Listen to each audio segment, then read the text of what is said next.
Assalamualaikum warahmatullahi wabarakatuh. A'udzubillahi minasyaitonirrajim. Bismillahirrahmanirrahim. Rabbi shrahli sadri wa yassirli amri wahlul 'uqdatam min lisani yafqahu qawli. Puji dan syukur mari kita panjatkan kehadirat ilahi Rabbi Allah Subhanahu wa Ta'ala. Sholawat serta salam semoga dilimpah curahkan kepada Nabi Muhammad SAW, kepada keluarganya, sahabatnya, dan kita selaku umatnya. Semoga kita mendapat syafaatnya nanti di yaumil akhir. Amin ya Allah ya Rabbal Alamin. Hadirin kaum muslimin rahimakumullah. Sebelum nonton video ini, ada 3 hal yang saya sarankan dan saya berharap Anda untuk melaksanakannya, karena ini insya Allah kebaikan untuk kita semua. Yang pertama, segera ambil air wudhu, karena yang akan kita bacakan adalah ayat-ayat suci Al-Quran. Yang kedua, Allah berfirman di dalam Al-Quran, dan apabila dibacakan Al-Quran maka dengarkanlah dan diamlah, agar kamu mendapat rahmat. Surat yang ke-7 Al-A'raf ayat ke-204. Saya mohon jangan di skip dan dengarkan baik-baik agar kita semua paham. Dan yang ketiga, bila waktu sudah mendekati adzan, segera matikan HP-nya dan laksanakanlah sholat dulu. Cari waktu yang senggang untuk menonton video ini, karena celakalah orang yang salat yang lalai dengan sholatnya. Ketahuilah, celaka atau ajab Allah sangat keras siksanya. Bisa jadi Anda celaka karena lalai dengan sholat Anda.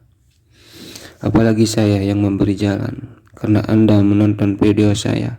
Bayangkan kalau ada 100 orang atau 1000 orang yang nonton video saya lalai dengan salatnya, berarti saya telah banyak menyesatkan manusia dari jalan Allah. Na'udzubillahi min dzalik. Jika Anda sudah melaksanakan 3 hal yang saya sarankan tadi, saya lanjutkan videonya. Tapi sebelumnya, mohon maaf bila nanti banyak kata-kata saya yang menyinggung perasaan Anda semua.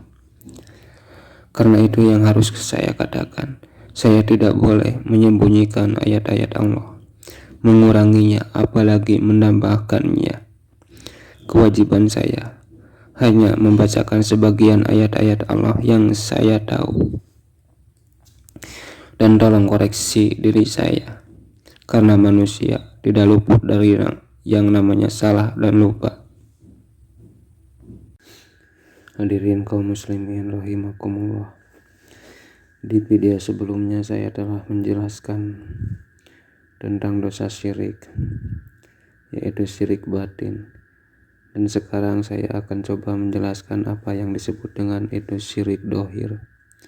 Dohir artinya tampak, jelas atau nyata.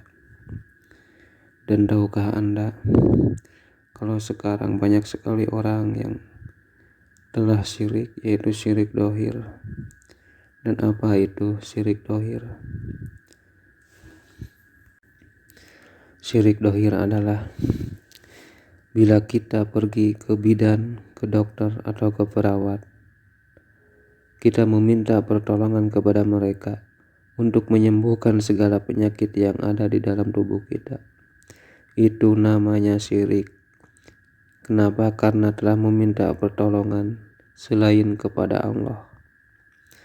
Itu sama saja dengan kita menganggap Allah mempunyai anak. Siapa yang dianggap anak oleh kita? Yaitu mereka yang dijadikan penolong oleh kita. Dan kalau kita minum obat, entah itu obat dari warung, dari apotek, atau dari dokter sekalipun, itu namanya yang disebut dengan seperti menyembah berhala. Biar semuanya jelas, saya akan coba jelaskan, dan saya mengajak Anda bersama-sama Mari kita cari kebenarannya di dalam Al-Quran. Yang pertama kita coba buka Al-Quran surat yang ke-39 Az-Zumar ayat yang ketiga. Allah berfirman di dalam Al-Quran, ingatlah, kata ingatlah itu adalah pesan dari Allah untuk kita selalu ingat. Ingatlah hanya milik Allah agama yang murni dari syirik. Murni itu tandanya bersih. Hanya kepada Allah lah kita meminta pertolongan. Hanya milik Allah lah agama yang murni dari syirik. Dan orang-orang yang mengambil pelindung selain Dia, yang mengambil pelindung sama saja yang meminta pertolongan selain Dia. Selain Dia berarti bukan selain kepada Allah, yaitu kepada siapa? Kepada manusia. Dan orang-orang yang mengambil pelindung selain Dia berkata, kami tidak menyembah mereka, melainkan berharap agar mereka mendekatkan kami kepada Allah dengan sedekat-dekatnya. Sebagai contoh, kita pergi ke dokter, sudah jelas kalau kita tidak menyembah mereka. Tapi untuk apa? Untuk meminta pertolongan kepada mereka. Sebagai contoh, Pak, saya datang ke sini, ke rumah Bapak, karena saya sedang sakit. Semoga saja atas kedatangan saya ke sini, penyakit saya disembuhkan oleh Allah. Bapak hanyalah pelantara saja jalan. Semoga Allah menyembuhkan penyakit saya. Bukankah itu perkataan mendekatkan diri kepada Allah dengan sedekat-dekatnya? Biar jelas, kita buka bersama surat yang ke-18 Al-Kahfi ayat yang ke-102.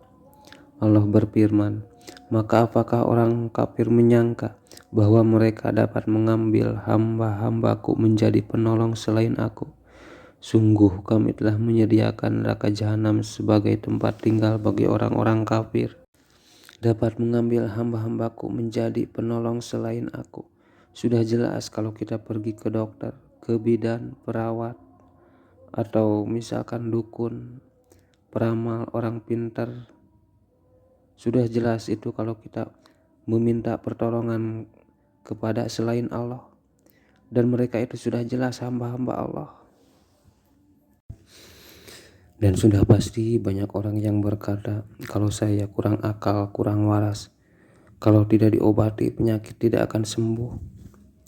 Allah berfirman di dalam Al-Quran surat yang ke-42 Asy-Syura ayat yang ke-30 dan 31. Dan musibah apapun yang menimpa kamu adalah karena perbuatan tanganmu sendiri, dan Allah memaafkan banyak kesalahanmu, dan kamu tidak dapat melepaskan diri dari siksa Allah di bumi, dan kamu tidak memperoleh pelindung atau penolong selain Dia. Coba kita renungkan baik-baik ayat tersebut. Penyakit itu adalah musibah, memang hakikatnya datang dari Allah, tapi itu semua karena perbuatan tangan kita sendiri. Jadi intinya, penyakit itu kita yang buat-buat. Sebagai contoh, kita berlebihan makan yang pedas, besoknya pasti diare, sakit perut. Terlalu banyak makan yang berminyak menyebabkan kolesterol. Terlalu banyak yang makan yang manis menyebabkan diabetes. Terlalu banyak makan yang dingin, es krim menyebabkan batuk dan pilek. Terlalu banyak makanan yang panas menyebabkan panas dalam. Anak kecil terlalu banyak makan coklat, makan permen dapat menyebabkan sakit gigi. Jadi intinya, makan jangan berlebihan. Makanlah makanan yang baik dan yang menyehatkan. Nabi kita sudah memberi contoh. Memakan makanan yang panas lalu ditiup dilarang oleh Nabi. Itu adalah salah satu contoh untuk kita. Dan obatnya pun bukan seperti yang saya sebutkan tadi. Mulai dari obat warung, obat dari apotek atau dokter. Tapi inilah obatnya. Allah berfirman di dalam Al-Quran surat yang ke-10 surat Yunus ayat yang ke-57. Wahai manusia, sungguh telah datang kepadamu pelajaran Al-Quran dari Tuhanmu, penyembuh bagi penyakit yang ada dalam dada, dan petunjuk serta rahmat bagi orang yang beriman. Jadi intinya, bila kita ingin sembuh dari segala penyakit, yang pertama, memohon ampun kepada Allah, karena kalau kita banyak dosa, Allah tidak akan mengabulkan doa kita. Yang kedua, laksanakan segala yang Allah perintahkan dan jauhi yang dilarangnya. Yang ketiga, hidup jangan berlebihan di dalam cara makan dan akhlak. Yang keempat, baca Al-Quran dan jadikan Al-Quran sebagai petunjuk untuk hidup kita. Sekali lagi, ingat baik-baik ayat ini. Dan musibah apapun yang menimpa kamu adalah karena perbuatan tanganmu sendiri, dan Allah memaafkan banyak kesalahanmu. Sebagai contoh, hari ini kita makan sambal terlalu banyak, besoknya pasti kita akan sakit diare, dan kamu tidak dapat melepaskan diri dari siksa Allah di bumi. Itulah siksa Allah di bumi, yaitu sakit perut yang kita rasakan. Meminta pertolongan kepada orang yang saya sebutkan tadi, seperti kita menganggap Allah mempunyai anak, dan meminta pertolongan kepada benda mati atau obat-obatan yang saya jelaskan tadi, seperti menyembah berhala. Berhala zaman dulu adalah patung-patung yang dipahat dan diukir, lalu dijadikan penolong selain Allah oleh para pembuatnya. Dan berhala zaman sekarang yaitu obat-obatan, dibuat, diracik dengan cara yang teliti dan dijadikan penolong selain Allah oleh para pembuat dan penyembahnya. Orang syirik dan orang musyrik, tempat kembalinya pulang adalah neraka jahanam, mereka kekal di dalamnya untuk selama-lamanya. Na'udzubillahi min dzalik. Semoga kita semua dijauhkan dari dosa syirik. Mohon maaf bila penyampaian saya kurang tepat, dan mohon maaf bila kata-kata saya tidak berkenan di hati Anda. Tapi itulah kewajiban saya, menyampaikan perintah Allah, membacakan ayat-ayat suci Al-Quran.